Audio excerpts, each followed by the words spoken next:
Mahogany Nature Camp. Nandito ako ngayon sa Mahogany Nature Camp sa Tanay Rizal.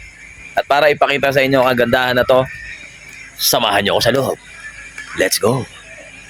Ito yung unang bahagi mga brother, napakaganda oh, napaka-peaceful, di ba? Hindi na ako nag-background music kasi nakaka-copyright lang, kaya binoise over ko na lang. At ito nga, ipapasyal ko kayo dito, ayun oh, may pang single dito, may pang couple, yan, may pang pamilya. At napakadaming magagandang view brother. Ayan oh, nakikita nyo ba yan yun oh? 'Di ba? Pwedeng-pwede to sa bakasyon, kahit magana umuwi. 'Di ba? Huwag ka na magpakita sa pamilya mo, dito ka na tumira, brother. Napakaganda. Oh, at saka mura lang, pare, no? Punta tayo dito sa medyo baba. Ayan oh. Ito, pwede ritong mag-dart. Meron din ditong I think meron ditong billiard no? Hindi lang naka-setup siguro.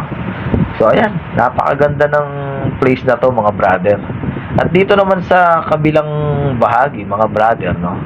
Yan, eto naman yung view, may duyan pare, duyan mo yung sarili mo, men. Tapos yun, no, di ba? Ito naman yung tulay papunta sa hangganan, ha.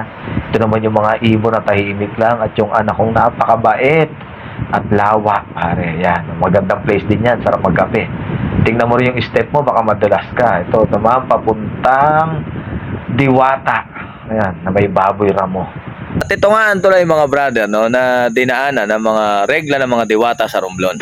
At kung meron kang kabit o tinatagong asawa, ito ang pinaka the best na puntahan.